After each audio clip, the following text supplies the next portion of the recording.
when police were called to Lisa Buchanan's apartment in Franklin, Tennessee. Straight ahead was the living room and kitchen area. They were surprised by what they found in this gated community: a cache of prescription drugs, sex toys, needles, and a lot of syringes. Lisa and Chris Kaus had spent most of that final July 4th weekend of 2005 in her bedroom. They stayed in that apartment that weekend, engaged in this marathon sex.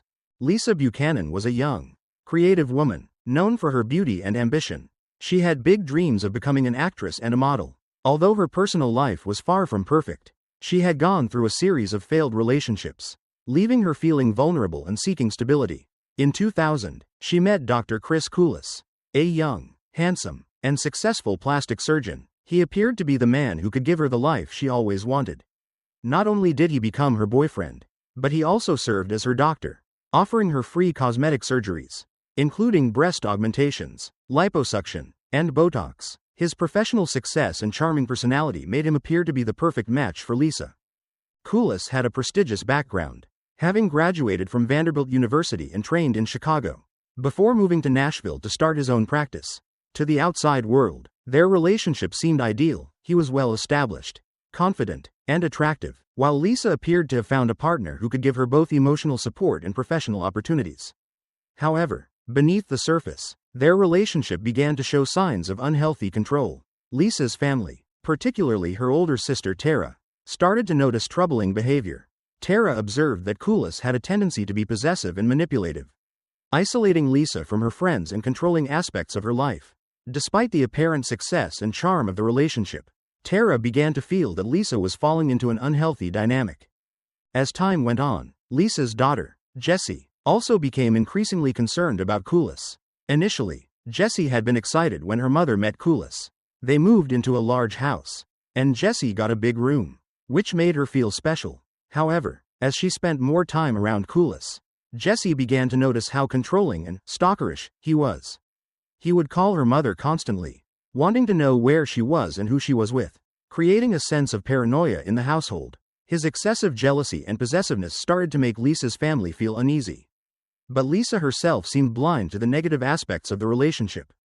Despite the growing concerns, Lisa remained deeply involved with Koulis, and her family feared that she was becoming trapped in a toxic relationship she couldn't see for what it truly was. As Lisa's relationship with Chris Koulis progressed, it took a darker turn. Over time, Koulis introduced Lisa to drugs. Beginning with oxycodone, he injected her with this powerful narcotic, which was used for pain relief but also highly addictive. Lisa's family noticed her becoming ill more frequently, her health deteriorating, but they didn't immediately connect her declining condition to Koulis. The drugs seemed to be a part of their shared experience, enhancing their sexual encounters and strengthening Koulis's hold over her. Lisa, who had always been a creative, independent person, now appeared to be under Koulis's control, unable to break free despite the growing signs of manipulation. By the summer of 2005, Lisa's health was in serious decline. She was becoming increasingly dependent on the drugs that Koulis gave her, and her family believed that he had convinced her that she was sick. Only he could fix her. Tara, Lisa's sister, feared that Lisa didn't see how dangerous Koulis was, even as he continued to inject her with drugs. Despite the concern of those close to her, Lisa seemed locked in a cycle she couldn't escape, and the relationship was beginning to unravel. Tara had hoped that Lisa would eventually see through Koulis's manipulation and break free. But each time Lisa seemed ready to end things, Koulis managed to pull her back in with his promises and charm. The final turning point came over the July 4th weekend in 2005. Lisa and Koulis spent the holiday weekend holed up in her apartment in Franklin, Tennessee, engaging in a drug-fueled, sexual marathon. This was not a typical holiday spent with friends and family but instead a toxic and dangerous experience. It was during this weekend that Lisa's addiction reached a critical point. Koulis continued to inject her with oxycodone, and on the night of July 4th, Lisa collapsed. She stopped breathing, and it was clear to those around her that something was terribly wrong. Koulis, in a panic, called 911. However, he did not tell the emergency responders about the drugs, which could have been crucial in saving Lisa's life. Despite Koulis's claims that Lisa was simply having a reaction to swimming, the evidence suggested that her collapse was a direct result of the drugs he had given her. Lisa's family and investigators were left grappling with the reality that Koulis, the man who had once seemed like a savior, was, in fact, the person responsible for Lisa's addiction and the deepening of her downward spiral. When police arrived at Lisa Buchanan's apartment after the emergency call, they were shocked by what they found. Lisa was rushed to the hospital, but the crime scene in her home was far more than just the aftermath of a medical emergency. In her apartment, investigators discovered a disturbing cache of prescription drugs, syringes, and other drug-related paraphernalia. The amount of evidence they found pointed to a pattern of drug abuse. And it was clear that oxycodone played a significant role in Lisa's deterioration.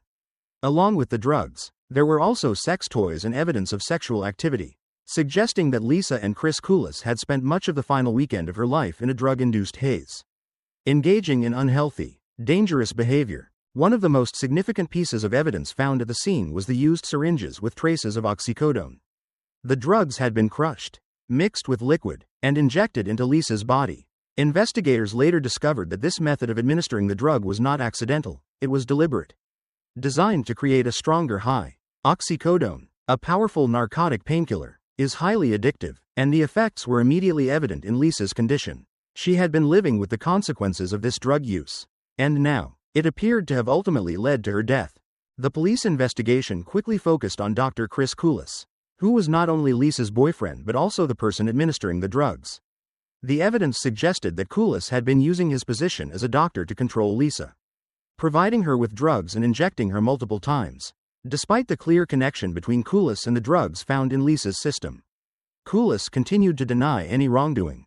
He claimed that Lisa had collapsed after a trip to the swimming pool, a story that was quickly debunked by investigators. The emergency room staff, who treated Lisa after her collapse, noted that Koulis had failed to inform them about the possibility of drug use, which could have been vital in determining the cause of her collapse and saving her life.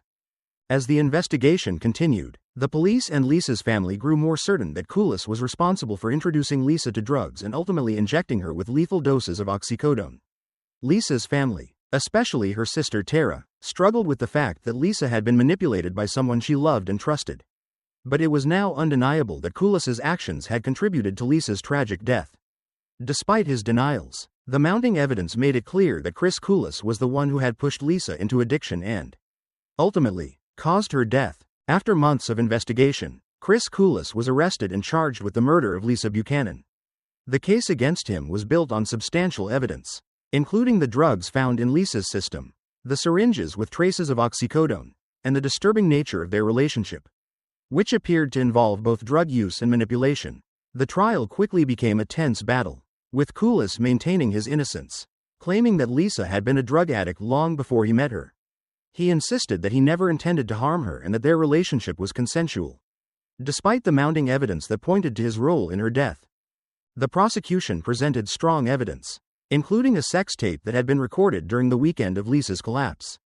The tape, which had been made in the course of their drug-fueled sexual encounters, was disturbing and graphic. In the video, Koulis could be seen instructing Lisa to apply pressure to a wound where she had been injected with drugs, a clear indication that he was the one administering the narcotics. Despite the explicit nature of the footage, the prosecution argued that it was crucial to understanding the extent of Koulis's involvement in Lisa's drug abuse and ultimately her death. The video was a key piece of evidence, showing that Koulis was not only aware of the drug use but actively participating in it. During the trial, Koulis's defense tried to discredit the evidence, claiming that there was no direct proof that he caused Lisa's death. They argued that Lisa may have been addicted to drugs before meeting Koulis, and that any actions he took were in an attempt to care for her rather than harm her. However, the defense's arguments were weak in the face of the overwhelming evidence against him. Koulis's past actions, injecting Lisa with drugs, controlling her life, and isolating her from others, painted a clear picture of a man who had used his position as a doctor to manipulate and control Lisa. The trial also revealed more about Koulis's own troubled history with drugs. He admitted to using Demerol, a powerful painkiller, and even confessed to giving Lisa drugs when she asked for them. This admission further painted Koulis as someone who not only allowed Lisa to fall into addiction but also encouraged it. His willingness to provide drugs to Lisa, despite knowing the dangers, solidified the argument that he was responsible for her death. The trial culminated in a conviction, with Koulis being found guilty of charges related to drug abuse and manslaughter. However, the verdict did not come without controversy, as the defense argued that there was insufficient evidence to convict Koulis of murder. Despite the conviction, Koulis's sentencing was much lighter than anticipated. His lawyers were able to secure a relatively short sentence for him, and his punishment did not fully reflect the severity of his actions. Lisa's family was devastated by the verdict. Feeling that justice had not been served, they believed Koulis had effectively gotten away with causing Lisa's death, and his relatively light sentence left them questioning whether he would ever face the true consequences of his actions. Following the trial, Chris Koulis faced a reduced sentence, leaving Lisa's family in a state of disbelief and frustration. Despite being convicted of charges related to Lisa's death, Koulis received a relatively short prison term, far less than what they had hoped for given the gravity of his actions. His conviction was controversial, and his attorneys immediately filed an appeal, which allowed him to remain free on bond while the case was reconsidered. For Lisa's family, particularly her sister Tara and her daughter Jessie, the verdict felt like an injustice. They had hoped for a harsher sentence, one that would truly reflect the pain and suffering Koulis had caused in Lisa's life. But the legal system's decision left them with a sense of unease. Despite the conviction and the lengthy trial, the case was far from over. 5 years later, a bizarre and unexpected twist unfolded. Chris Koulis, still free on bond while awaiting the outcome of his appeal, was found dead in an apartment under mysterious circumstances. The cause of death was later determined to be bronchial pneumonia. His sudden and untimely death, following years of legal battles and the tragic loss of Lisa, left her family with mixed emotions. There was no sense of satisfaction in his death, no feeling of closure. For Lisa's family, the years had been filled with emotional turmoil, and Koulis's death did not bring them the peace they had hoped for. Lisa's sister Tara, reflecting on the entire ordeal, spoke about how difficult it had been to process the events surrounding Lisa's death. There was no real closure, no real satisfaction from seeing Koulis's life cut short. Instead, there was a lingering sadness and a sense of missed justice. Lisa's daughter, Jessie, found it particularly hard to cope with Koulis's appeal and subsequent death. She felt a deep sense of anger and confusion, struggling to understand why her mother's life had been so tragically cut short by someone she had trusted. In the end, Lisa's family came to terms with the fact that there would be no true justice for what had happened to her.